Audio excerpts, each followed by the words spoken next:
What's up, gaming heroes? Welcome back to another awesome World of Warcraft video. In today's video, we are going to be going over the Outlaw Rogue DPS guide to raiding and a little bit of Mythic Plus as well. Now, I used to focus entirely on Mythic Plus, but now I am focusing entirely on raiding with a little bit of Mythic Plus as well. So with that being said, I want to show you guys exactly what I've learned from going from a grey logging rogue, not doing very well, all the way up to a purple logging rogue, doing absolutely fantastic. I want to share my journey and exactly how you can go about becoming the best rogue you can. In this video, we'll go over spec, stats, rotation, conduits, the whole shebang.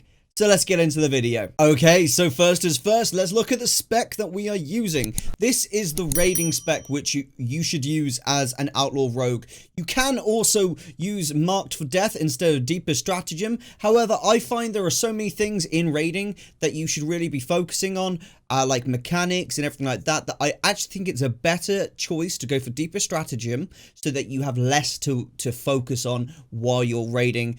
In terms of your rotation, you can really just focus on doing the mechanics in the best way possible. I also found that the higher percentage of top Outlaw Rogues were using Deeper Stratagem, and I just think in general that is a slightly, it just edges it out just slightly for me personally in terms of specs for raiding. Now obviously certain bosses are going to need different talents, but that's really up to you to find that out.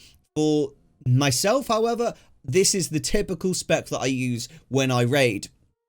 Now, a quick draw is an obvious one. It just basically gives you more combo points to whack out better dispatches, which will potentially give you better roll the bones. We will look into that a bit more when we go over conduits.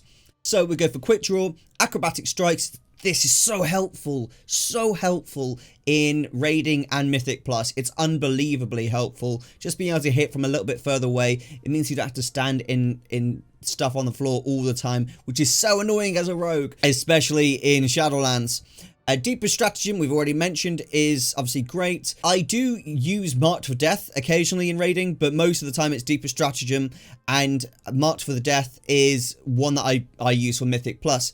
Marked for Death is so good. It gives you 5 combo points immediately, and it basically means you can start every fight with a full combo point slice and dice before you even hit the target, which is absolutely awesome. Cheat Death is just one that is vital to all rogues in my opinion. Just being able to have a cheat death, anything that's going to one-shot you, you find you stay up and you can still DPS, whereas everyone else is dead. Now, most of the time that this procs, you find that the whole raid's dead, but sometimes, very occasionally, you make a mistake, and this is just your get out of jail free card, where, you know, you didn't die where you should have died, really. And you get it every 6 minutes, which is fantastic. So get out of jail every 6 minutes. Fantastic. Then we go on to dirty tricks. Cheap shot, gouge, sap no longer cost energy. So this one is really up to you, dirty tricks or prey on the weak. Prey on the weak's a little bit better for trash in terms of just doing the DPS to trash, but I like to take dirty tricks just in case I need to do an interrupt or anything like that, and I'm maxing out my energy usage because I'm in the fight. So I prefer to take dirty tricks as a result of that. Now, alacrity is an obvious one. It gives you tons and tons of haste. So I mean, that's just, it's very obvious to take alacrity. The haste gains that you get from that is incredible and will give you so much DPS as a result. Bladerush. Some people, and this is very rarely, they take Killing Spree for single target DPS because it does so much DPS. However, I personally think that Bladerush is fantastic. Not only does it do loads of damage, both to single target and multi-target, but it also gives you a jump, so you can jump from one spot to another, to the actual boss fight. And a lot of time when you're doing mechanics, you might have to run away from the boss and then come back to the boss. And it is so helpful just to be able to get to that boss a little bit quicker for the extra little bit of DPS. It might only be like 2 seconds of running extra, but 2 seconds done 10 times is 20 seconds extra DPS you could be doing in that fight, depending obviously how long the fight goes on. So that is what we are using for our raiding spec. Now we are Night Fae, and you can see that I have got everything here set up already. These are my conduits, and I will show you exactly what we are using so far. I still need to upgrade some of my conduits because they are still a little bit behind, but that is future maintenance work for Erosium. Right now, we are using Count the Odds as our potency conduit.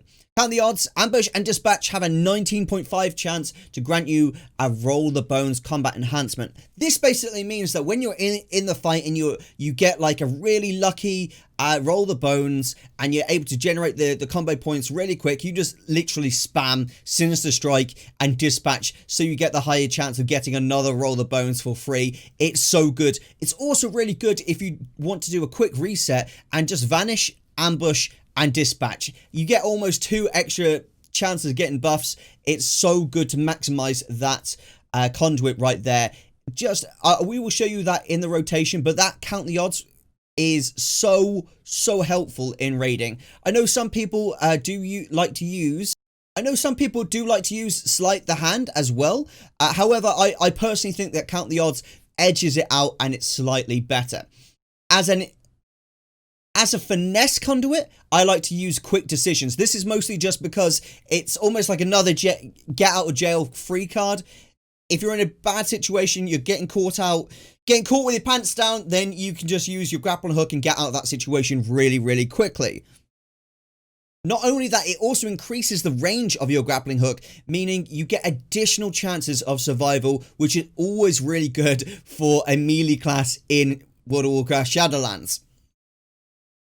In terms of endurance conduits, I've got to say Recuperator is incredible. Slice and Dice heals you for up to 20% of your maximum health over 36 seconds. What? You get a free passive heal? Oh, yes please. I'll take that. No problemo. Thank you. Though we haven't been able to unlock the level 25 renown yet, so when we do, we will go over that at that point. But Erosium, you're telling me all about this spec, and you're telling me all about the conduits, but what about the stats, mate? Well, the stats here is the stats you really want to be focusing and prioritizing on. Now, I'm telling you this, but yeah, I haven't managed to completely sort all my stats out yet, so please don't hate on me. I'm just going with the gear that I can at the moment. We are item level 204, and the stats that I've focused on personally is I take haste until I get to 300 to 400 haste. So right now we are at 523 haste, so we're kind of overcapping on haste in my opinion. And then after that I take versatility and crit. So really you need 300 to 400 haste. That needs to be your priority. Get 300 to 400 haste. But after that, really you're overcapping the additional rewards are kind of minimalized because you can get more rewards from getting versatility or crit past that point, but you really do need that 300 to 400 haste just to start you off. After that, take all the versatility that you can because you get extra damage and you get extra healing. What's to hate about that?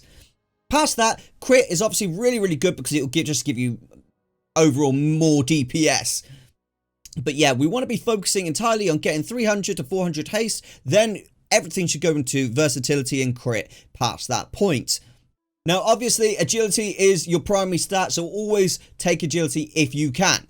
We aren't going to be covering things like your best in slot gear. If you want to look that up, you can literally just go to Icy Veins or Wowhead or something like that and figure out what is your best in slot gear.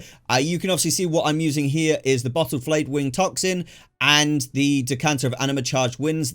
These two are my favorite trinkets of the Rogue, personally, and I'm very happy I've got both of these. Now, in terms of gear, you do want to make sure you are using a dagger in the offhand. Some people like to say use 2 one-handed weapons as an outlaw rogue, but in all honesty, I don't understand why. I've simmed it and I haven't been able to see why that was at all beneficial. When you've got your poisons on, you want those poisons to be hitting as much as possible, so of course you want to go for a weapon that is a little bit quicker. So I like to go for a dagger in the offhand. This is the Tanglewood Thorn that you can get from doing Mists of Turner Scythe. Little tip, if you're doing Mists of Turner Scythe, just make sure that you turn on your loot specialization as subtlety. If you have it on outlaw, it will only ever give you one-handed weapons. It won't give you daggers. So you need to turn it onto subtlety so that you can make sure you get your daggers from Mr. Turner Scythe. Just make sure you switch it back to outlaw afterwards. Otherwise, you'll end up with getting the wrong type of... Past that, In terms of enchants, I like to use Celestial Guidance on the main hand and Sinful Revelation on the secondary. The reason for this is I'm focusing on raiding, so these enchants are specifically for raiding. If you're going for things like Mythic Plus, you might want to use Lightless Force on your main hand instead, because Lightless Force is such a great AoE enchant, especially for Mythic Plus. So I use Celestial Guidance on my main hand because I'm always hitting Sinister Strike with that. And then on my offhand, because it's a fast offhand, I can use Sinful Revelation, which increases my my single target damage, basically. Past that, I want to look at just a couple add-ons that really help you and UI interface. These are just my personal favorites and what I use that really help me just do better as a rogue. So first off is obviously my UI. You can see here, I've got a couple secret bars here that you can hardly see, but are very helpful just if you need to click it, something and you don't know your keybinds on the sides. They aren't important abilities, basically. So on my sides here, I've basically been using Bartender 4. If you don't know how to use Bartender 4, it's easy, dude. Go check out my Bartender 4 setup guide on YouTube. It's got like 16,000 views. It's a really good guide. Loads of people really like that video, and it's definitely going to help you get your whole bar set up in like 15 minutes, if that. Super quick, super easy, much easier than LVUI, and I personally prefer it just because it takes less control over all of your UI setup. That's not to hate on you on LVUI, it's just my preference and what I suggest to you guys. Past that, Bartender 4 will sort out all your bars. It's super easy to use and super easy to keybind with, but once you've done that, you can therefore just choose where you want your targets. Now, these targets are really, really important, guys. Super important to sort out your targets. You don't want your targets all the way up here because you cannot look at all of your rotational aspects, watch the fight, what's under your feet. So I'm a bit too close there for raiding. If I'm raiding, I'd say that's about where I want my camera angle because I want to be able to see all of the AoE effects like kind of around my feet. Just there. That's really important, but I don't want my eyes to have to travel up here to see my buffs. I don't want my eyes to have to travel up here to see my health or my energy or my combo points. So all my combo points are here. 1, 2, 3, 4, 5, 6. I've obviously got 6 combo points as a result of having Deeper Stratagem. Now, these are really important here. This is a add-on called Weak Auras, and Weak Auras basically brings up this box here and tells you what the cooldowns are for each of your abilities. So if I run here and I just use, say, Roll the Bones, it will say 45 seconds on Roll the Bones there, and I know, and that's the buff that I got. So I know it's not the best buff. I really wish I'd got 2 buffs really, but I know that I kind of got to balance everything, and I've got to keep an eye on that cooldown. When it gets to about 2 to 3 seconds, that's when I want to be looking at refreshing that if it's not a very good buff. If it's a good buff, then obviously I want to keep the buff up for as long as possible. So Weak Auras is so vital to me personally in everything that I do because it's a quick check on everything I've got, and you always want to be keeping these basically on cooldown. Unless, and that's an exception, Roll the Bones is an exception. You only use Roll the Bones when you haven't got a very good buff. If you've got a good buff, dude, keep your buffs. If you overcap on your buffs, and that is to say you get lucky and you get 5 buffs, right? And then you Roll the Bones again just because you like pressing all your cooldowns, you have just lost thousands and thousands of DPS, so do not overcap on your Roll the Bones. I used to do this, I will admit it to it. I used to do this in the very start of Shadowlands, and I facepalmed so hard when I watched my footage back and I saw that I was doing it. I was so annoyed at myself, so I've cracked down on that. I've learnt what the good buffs are and what the bad buffs aren't. So it's really important as an Outlaw Rogue to find out what are your good buffs versus bad buffs. I'm not going to go through it in the video right now because it's quite a lengthy process. You just look through all the buffs that you can get, work out what buffs are worth basically taking as a singular buff and what buffs are kind of worth getting rid of or re-rolling at a later point. All I will say to you guys is my favorite buff is by far Broad Strokes. When you get Broad Strokes, DPS happens, okay? DPS happens when you get Broad Strokes, guys. So if you get 2 buffs or Broad Strokes, just go ham. Do your thing. Do your thing and watch the DPS fly. Okay, now we'll go over consumables for your raiding experience or Mythic Plus experience. Consumables would be for your dagger, use your shaded sharpening stone. Sharpens your bladed weapon, increasing attack power by 20 for 1 hour. On your main hand, you want to be applying a Shadow Core oil. This is important because it goes well with your Potion of Phantom Fire. At the start of every boss fight, you want to be popping a Potion of Phantom Fire, unless there's obviously complicated mechanics involved. Just pop your Shadow Core oil and then obviously use your Potion of Phantom Fire in the fight. These are expensive, so if you have an alchemist, go ahead and learn it on an alchemist because it will really help you. Okay, so let's pop that. Now, obviously, I've got a trinket that coats my weapons with Flayed Wing Toxin, which basically does additional damage. So I will pop that. It's like a little buff up here. Super easy. And at this point, I will go ahead and use Versatility Food. If you're in a raiding guild, a lot of the time they'll put the good feasts down. If they don't put the good feasts down, go ahead and just use your own, basically, secondary stat food. There's no point eating the bad feast. Just use your own secondary stat food. It's better off for you. Once you've got your food buff, you can go ahead and use your flask, which will obviously give you 70 of your primary stat for 1 hour, 2 hours if you're an alchemist. So that could be a good shout if you are going to take raiding very. If you're after a little bit more survivability, you can use heavy desolate armor kits, which are super helpful for basically just giving you extra stamina. These can work with enchants, so it doesn't matter if you've got an enchant, they still work with it. So I'll give you an example. Here we go, let's pop it. Boom, done. 2 hours of extra 32 stamina. It's not vital, but it's very helpful. Now, it is worth noting that the two, obviously, enchants, I mentioned how I've got these two enchants for my weapons. For my rings, I've got 16 versatility on each ring, because I'm trying to get as much versatility as possible. 15 agility on my boots. I don't bother with any enchant on my wrists. I could on my gloves, but I'm not going to bother. Past that, I've got Eternal Skirmish on my chest, which is so helpful for the extra DPS. That's it. Okay, I'm going to pop my potion and here we go. We're going to get some DPS done.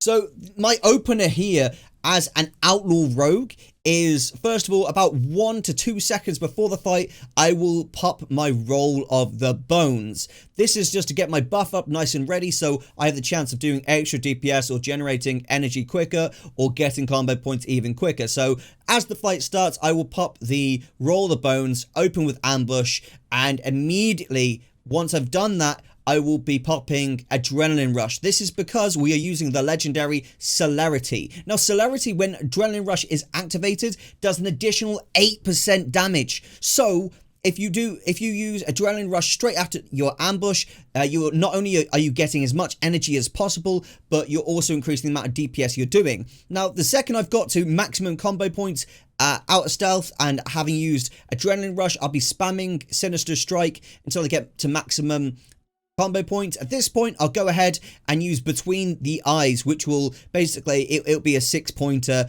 and will just increase the critical strike damage we do against the target. Now, I used to wait to use my Adrenaline Rush until after my Between the Eyes, but I found that I start using Adrenaline Rush just before I use my Between the Eyes, and that just maximizes the DPS for when I use Bladerush and my Sepsis ability. And after Sepsis ability, we typically like to do a slice and dice, use our potion, and then reset with a Vanish ambush. Okay, we're going to go over the little tricks and tips that I use for that. But for now, let's just show you the general rotation that I use. Now, it is worth noting, it's always helpful to be behind the target. The target will parry less as a result, so it is better off to do that as a rogue. You won't really see the effects on screen. You'll more so see it when you're doing your logs afterwards, and you can really break down the analysis of your DPS. Now, to move this frame here and your target frame here, it's very easy. Just go to move frame, unlock frame, and drag it down to here, and you can do the exact same thing for this. It's super helpful to have these close to here before you start your rotation. Now, do not fear, ladies and gentlemen. If you are in a raid and you start the fight and suddenly at the top of your DPS meter, you can see nothing but druids, and hunters. This is okay, do not worry. Their conduit ability is super strong in burst damage. However, later, the longer the fight goes on, the more damage you will do, and you will take over them, I assure you. Every hunter in the raid and nearly every Moonkin druid in the raid beats me in DPS at the start of the raid. However, later on, as the fight continues, because of our general DPS just continues to go up and up and up, you will overtake them. Just maintain your rotation, maintain what you're doing, and you will take that top spot in the DPS as the fight goes on. Obviously, Blade Flurry is only to be ever used when there are more than one target you're attacking. If you are single target fighting, don't use Blade Flurry. It's a complete waste and there's no point doing it. Let's start to work on the rotation right now. Okay, for this next part of the video, I've turned off the DPS meter because I really want you guys to be focusing on the rotational aspect of this video. Okay, so as the fight is starting, go ahead and use your Roll the Bones just about a second to 2 seconds before the fight starts. At this point, you want to go ahead, use your Roll the Bones, ambush, and then maximize your Sinister Strike until your Between the Eyes is ready. Just before you use your Between the Eyes, pop your Adrenaline Rush, and then maximize your Bladerush and your Sepsis ability. So we're going to do that right now, just as an example. Okay, Roll the Bones, ambush, Sinister Strike, Sinister Strike, Sinister Strike. Just before Between the Eyes, pop your Adrenaline Rush, then Blade Rush, Sepsis, and just maximize your combo points at this point. You can see we've got mega lucky, and we managed to get a super good buff here. At this point, we aren't going to re-roll until it's about 2 seconds before that buff is going to run out, and we just want to maximize all of that. Use your Blade Rush on cooldown at every opportunity you can. Now, because we got lucky on the Roll the Bones and we got so many buffs, I wanted just to maximize the Sinister Strike and Dispatch.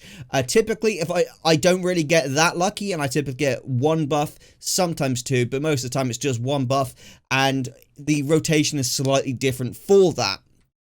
So, if we're obviously not going to use the Adrenaline Rush in this instance because it's on cooldown currently, but we'll go ahead and do it again. So, Roll the Bones, 1 buff, Sinister Strike to max, use your Between the Eyes, Blade Rush. At this point, wait for 50 energy, Vanish, and Ambush again for the extra chance of getting Roll the Bones. So you see, we went from just literally 1 buff to 4 buffs in a few seconds because the second we used the Blade Rush, we vanished.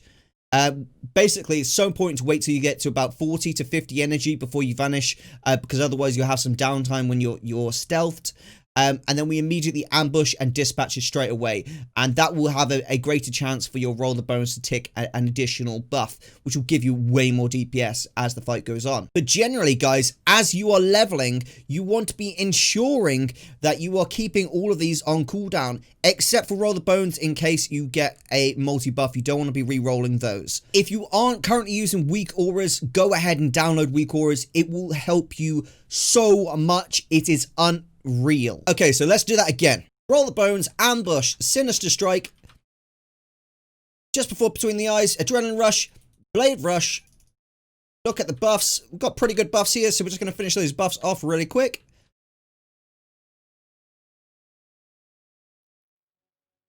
Vanish, ambush, ambush, ambush. Why did we get 3 ambushes? What the heck? Get your Slice and Dice on. And at this point, all you can see right now is it just comes down to managing your cooldowns. Just keep the cooldowns flowing. At this point, just want to be using Dispatch constantly to keep everything on cooldown, which is great. So if you just watch, all I'm doing right now is just managing cooldowns. So right now I can see this is off cooldown, so I need to be pressing that. I need to refresh my Roll the Bones because I only got 1 buff. Bring that back in. Blade Rush is off cooldown. And the better you can get at controlling your cooldowns and maintaining what you've got, the better you will become as a rogue in terms of your DPS. The more and more that you can just become comfortable at just keeping all of your buffs rolling at all times, you will become better as a rogue. So just keep doing that. Keep practicing against a target dummy.